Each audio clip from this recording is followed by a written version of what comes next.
Assalamualaikum warahmatullahi wabarakatuh.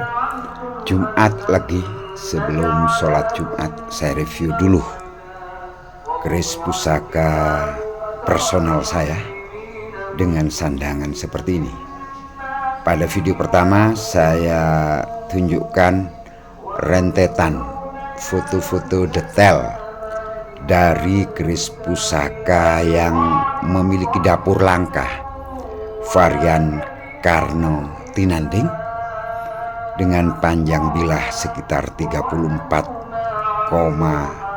cm, gonjonya sabit rontal, panjangnya sekitar 7,4 cm, baksinya sekitar 6,5 cm, bilahnya gagah, tempat lipatnya matang, dan komposisi material bajanya lebih banyak dibandingkan dengan keris pusaka yang seukuran seperti ini, sehingga pada saat diting-ting akan berbunyi tek tek tek, kokoh, gagah.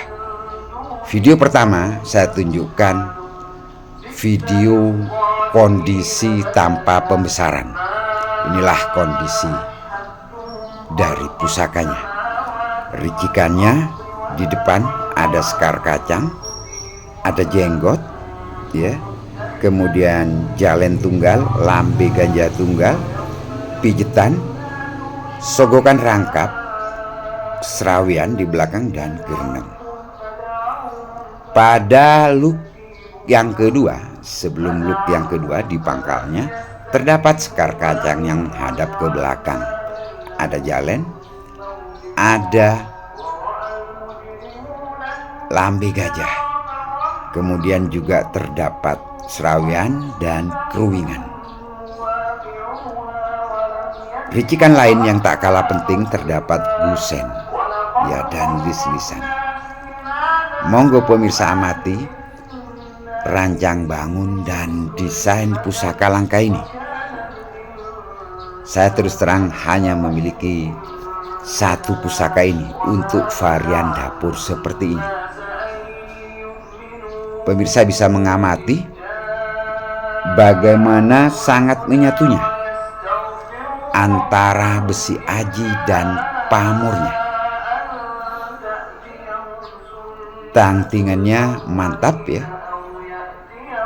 Kemudian kalau pemirsa amati bentuk dari ricikan pada jalen dan lambe gajah, lengkungannya bisa kita lihat.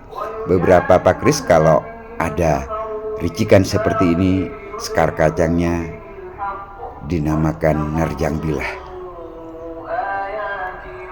Ketebalan gonjonya kalau dibandingkan dengan ukuran panjangnya relatif lebih tebal.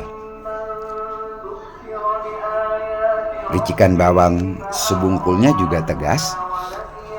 Serawian kalau pemirsa amati berakhir pada pucuk sogokan, kemudian di atasnya terdapat serawian lagi menyatu dengan keruwingan depan dan belakang sampai mendekati pucuk.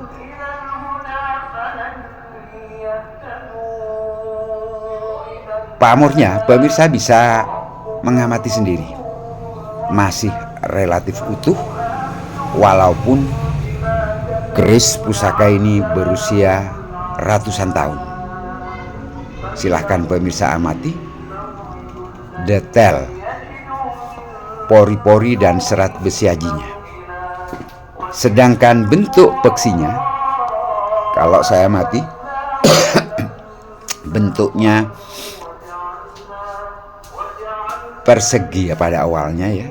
Namun karena usia, dibuka, ditutup, dan seterusnya, maka berbentuk tidak persegi sempurna. Inilah bagian bawah gonjonya, terdapat pamor, saya katakan putri kinurung.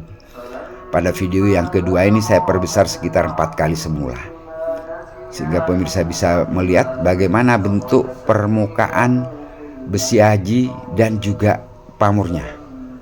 Pijitannya cukup tegas,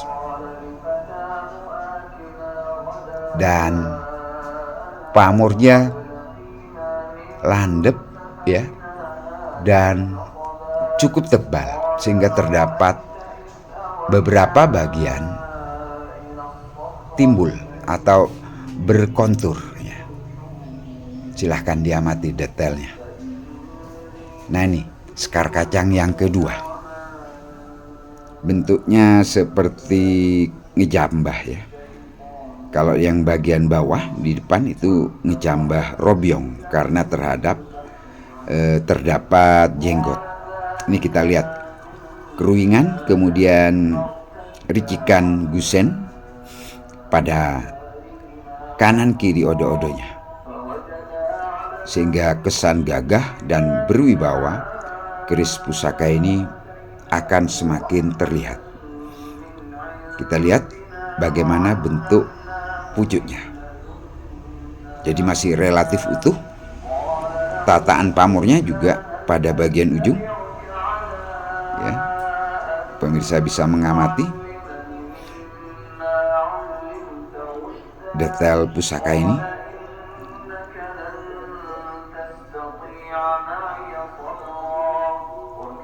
Tataan pamornya relatif utuh, kemudian tempat lipatnya pada saat di zoom seperti ini kelihatan matang, pulen ya, dan lumer, sehingga perpaduan antara pamor, baja, besi menyatu menjadi satu. Kita melihat pada sisi-sisi tajam,